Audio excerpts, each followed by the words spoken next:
Hello and welcome to WWJPS. I am your host, Vanessa Pinto. Did you guys know that our entire economy is based on the petrodollar? Does anyone even know what the petrodollar is? The dollar? Look, something very strange is happening right now.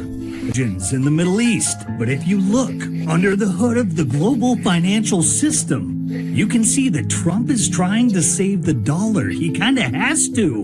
And it is spectacularly backfiring. Because of the chaos in the Strait of Hormuz, the Gulf nations aren't just getting nervous. They are actively threatening to pull their U.S. investments. And while the fiat empire fractures, Bitcoin is quietly becoming the escape hatch. Now, before we continue, for those of you liking this content and not subscribed, please like, comment, and subscribe. It keeps me going. It keeps these videos happening. So please, please, please. Anyhow, we need to go back in time a little. How many of you actually know what the petrodollar is? About Donald Trump is only half the story. What if his policies aren't chaos, but a calculated move to reshape the global financial system? Because in 2026, one question is shaking the world. Is Trump protecting the petrodollar or accidentally destroying it? To understand the stakes, you need to understand the system. Since 1974, global oil has been traded in US dollars. That means every country needs dollars just to buy energy, and in return, the US protects oil routes. So now what if all of this change towards the green revolution isn't a save the planet initiative? We've been told the shift to electric vehicles is about the climate. We've been told the trade blockades are about America first. But once again, they're lying. That system is called the petrodollar, and it gave America something powerful: control. Since returning to office in 2025, Trump made one thing clear: America will dominate energy, new drilling projects, deregulation, massive exports. The goal: turn the US into the world's biggest supplier, not just a protector, but the source itself. This is the shift no one is talking about. The old system relied on protection. Trump's system relies on production. Instead of guarding Middle East oil, he's turning America into a new energy empire. In his view, why protect someone else's oil when you can sell your own? But here's... Or is that just what he's feeding Americans because that's what Americans need to believe? And is this once again bringing us into 2030, global ID, and digital currency? Notice everybody loves to talk about Bitcoin now. Where things get dangerous. Trump's policies are also pushing countries away from the dollar. Sanctions, tariffs, pressure. Countries like China, Russia, and Iran are asking, what if we don't use the dollar at all? Enter the biggest threat, the petro-yuan. China is pushing its own currency for oil trade, and with rising tensions in Iran, this idea is... So, when everyone was like, why is Trump now in the Strait of Hormuz blocking it? Because they want to trade in the yen instead of the petrodollar. What a lot of people don't realize is that that is how America gets its loans. That's how we maintain control. And why is someone who is so America first wanting to tank it? Because he was never America first. And he's not our president, folks. Our presidents are the bankers, like always, behind the scenes. Gaining momentum, the dollar still dominates, but its grip is slipping. So what is Trump really doing? He's making a bet that American energy production will be so powerful, so dominant, that the world will have no choice but to keep using the dollar anyway, not because they started to be sold in other currencies outside of the dollar. What if governments and central banks didn't want to save or hold their reserves in dollars? Then there would be much less demand for dollars. And if there's less demand for dollars, then the value of the dollar will fall. And if the value of the dollar falls, then... Why do you think they keep talking about universal income and no one's going to have a job? For 80 years, the world was a prisoner of the petrodollar. If you wanted to keep your lights on in Berlin, New Delhi, you needed dollars. To get those dollars, you had to sell your soul, your labor, and your goods to the United States. Because of this, every nation on earth hoards US dollars like a dragon in a cave. Trillions of dollars held as a security measure to pay for oil. That's why we can run a national debt that would bankrupt any other civilization 10 times over. It's going to require more devalued dollars to buy anything because they're going to be worth less because there's less demand for them. And then what's going to happen? Well, in that case, inflation's going to go up, interest rates are going to go up, and I guarantee you that average wages for Americans are not going to keep up. And the standard of living for Americans will go down. Add artificial intelligence and all the layoffs. They've been doing this on purpose, folks. Think about it. Look at all of it. It's always a manufactured plan to make us believe that somehow this just happens. They always create the problem. And this is occurring right now in plain sight, and the majority of Americans are clueless. Here's what you need to know. Right now, countries around the world are actively trying to move away from the US dollar, which means less demand for dollars. This process is called de-dollarization, and I want you to know that it's a process. It's not an event. The Federal Reserve knows the dollar is finished. I mean, honest to God, if I could speak about maybe something I've heard at some point, maybe from somebody reputable, maybe not, you never know. I'm just going to throw something out there that I heard. That the BRIC nations want off the dollar, and they're going to do it August 1st of this year. So they have their own version of the SWIFT system, an international payment system that will run everything but the dollar. And joining that list is Saudi Arabia. This is big. China's on that list. Russia's on that list. Brazil is on that list. You know. Notice I believe a lot of those members are both the ones on the Board of Peace that he created. But the thing is, that's why all of this is happening. And think about all of the BRICS nations when Trump had that issue with it and all of these different things taking place. They have, like I said, all the world's a stage, the UN, all of it. When you pay attention to it, it is all a play, letting us know what's coming. And what's been coming for a while is that our dollar is going to die. No, Thailand's on that list. There's a lot of countries that are tired of the dollar and they want off. The Federal Reserve knows. So another day and another conversation about another person being told by their bank that they have been directed to make it hard for people to buy crypto. So let that sink in for a minute. This isn't random. This isn't about protection. This is a calculated direction. The world is shifting whether we like it or not, and most people are still treating it like it is business as usual when it is not. We are all being positioned into two paths. You either own a part of what's coming, or you get told where, when, and how you participate. That is the fork in the road, and it is already happening every single day. Banks are tightening, payments are being blocked, transfers are being flagged, banks are speeding up their own rollout of their own centralization. And what that gentleman is saying is right. BlackRock is no longer allowing people to make big withdrawals. We all know who BlackRock is. Also, I was watching something in, I believe it was the UK, and a guy was pulling out like $1,500, 1,500 pounds, nothing even. And they questioned him, and he said, I'm buying my son a bicycle. And it became a thing. He had to provide proof that it was his son's birthday. That's where we're going. War. Well, then the other one's war. Why? Because it's all part of the plan to bring forth the Mahdi. It's all part of the plan to bring forth the end of the end. A one world order, a one world government, a one world currency. All these major things are about to take place, ladies and gentlemen, and Jesus Christ is coming. We're about to see a new global currency with digital, And some of you are like, when did the religion come in? I'm putting that in there specifically.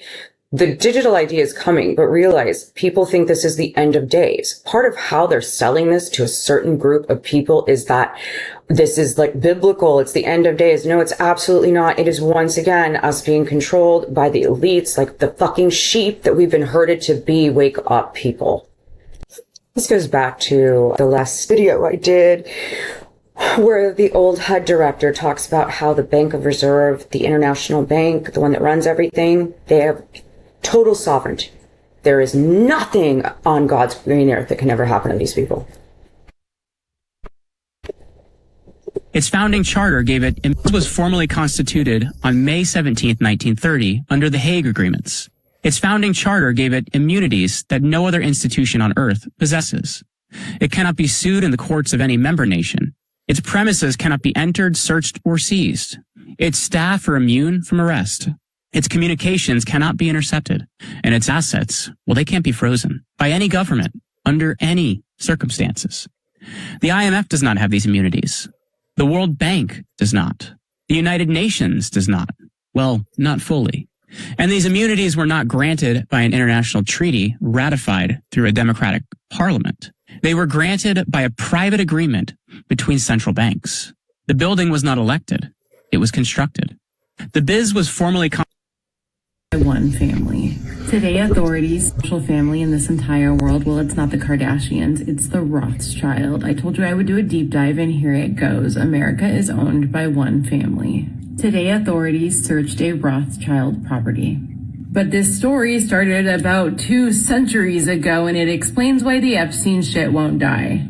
1800, Rothschild's banking expands across Europe and into United States. The government needed private financiers to stabilize the country. In 1895, their money alone prevented the collapse of the U.S. Treasury.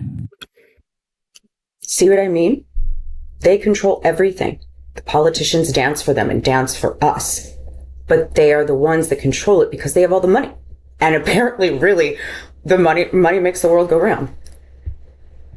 And from that point on, rich fucking powerful billionaires began to run our government. Money stabilizes nations, and nations protect money. Then in 1907, really rich people met on Jekyll Island. They designed the modern central banking system, aka the 1913 Federal Reserve. If we centralize monetary control, then we won't have a total financial collapse. The financial elites officially took charge of economic stability. Jump forward to the late 20th century. Power was redefined. Intelligence, finance, global influence. And who made that happen? And who was a key figure in that? Robert fucking Maxwell, Ghislaine Maxwell's father. Oh, he died in 91. We're not totally sure why. Yeah, maybe we know now. Because right after that, his daughter and Jeffrey Epstein were introduced into the global elite circle. That is when Jeffrey Epstein and Ghislaine Maxwell began grooming the global elites, politicians, billionaires, everyone at the top. He was rich as fuck, and he... Well, and let's not forget, because going back to that, the Rothschilds were who bought and paid for Israel. See how it all works together. Was positioned well. You can sell drugs, but you can sell a child's body over and over, and he learned that quite quickly. Trafficking became his thing. So like in the 2000s, Americans were like, hey, Swiss banks, how come there are so many billionaire Americans that are stealing money and not paying taxes? Guess who it was? The Rothschild. And guess what we have in the Epstein files? Emails confirming this. Les Wexner confirming this as well. And not just one Rothschild, but all of them. Represented by Jeffrey Epstein. So weird, right? Because he wasn't even a lawyer. Does it make sense now why Epstein won the Powerball twice? So now, as we all know, Trump is bought and paid for, so why would he do this? This would mean that he would lose money. No, no, no.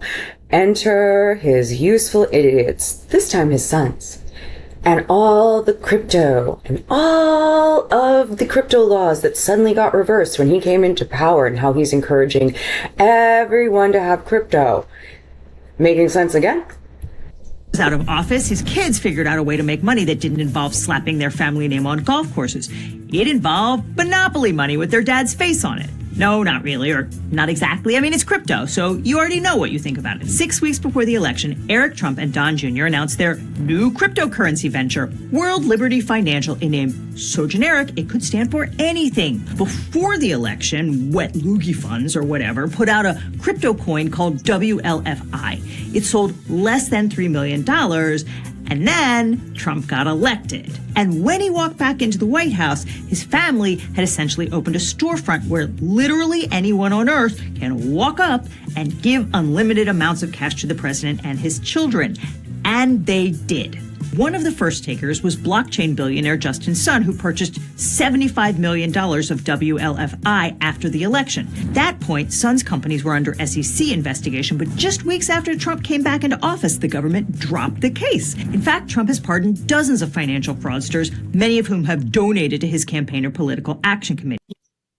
Whoever everyone's talking about inflation, but no one's actually talking about who controls the money next, right? Because the world isn't just splitting into blocks, it's splitting into currency systems. Now, think of it this way. Everyone's got their own currency at the moment, each country. But now things are changing because we're moving into blocks. There's a map based on work of Samuel Huntington where the world is divided into civilizations. But here's what people are missing. Each of those blocks is now building or aligning with its own financial system. Let's look at the West, still dominant with the US dollar. China is building its own system with the digital yuan. And the Middle East is moving into commodity-backed trade, oil, gold, real assets. And then you have the rise of something entirely different. Digital currencies. And that's what these blocks are going to work on. They're all going to have their own. And instead of having countries, you're going to have individual blocks. Now, you've got digital currency and there's CBDC, which is government backed. And then you've got the decentralized type. And this is what it's all about. It's about control and access. Banks at the moment, they give you safety, but they also control your access. Whereas digital assets, you hold them, you move them, you control them. And that's why platforms like BitGet are growing. All these other wallets, all these other exchanges, because that's where the real future money is. And people are starting to realize, but people still don't understand, that you don't need money. You need access to different systems of money. I've been saying this isn't about replacing the system overnight. It's about understanding the next system early, learning how to move money, hold its value, and position. Manifesto. If you made it this far, folks, please drop a black heart. We are almost at the end. They dropped that manifesto because they know the petrodollar is coming to an end. They know the currency is moving to digital ID, and they will be our jailers, our captives, the people who hear our thoughts before we even have them and punish us. So Palantir, again, is sort of the engine that a lot of this, the surveillance state really runs on. And I think people should really educate themselves about it, especially if what I talked about earlier as it relates to predictive policing and predictive health and predicting pandemics before it happens and all of that is concerning to you. I mean, again, right, 4 years, it's hard to know exactly what's going to happen. But I think those are pretty reliable markers we can look for. And sort of this, I think it's likely that there's going to be an increase in, biometric digital ID. Trump has sort of marketed this as a way to stop mass migration. The dialectics are different, but it's sort of a policy that's being marketed all over the world. Depending on the country, the sales pitch is different, but ultimately, that policy is being marketed and in the push. The sales pitch is different in each country, but it all ends the same. One world, one new world order, where we have absolutely no privacy, where they can shut off our money, and where they can keep us so completely controlled that we no longer bother them in any capacity. Do your research, folks. This is happening.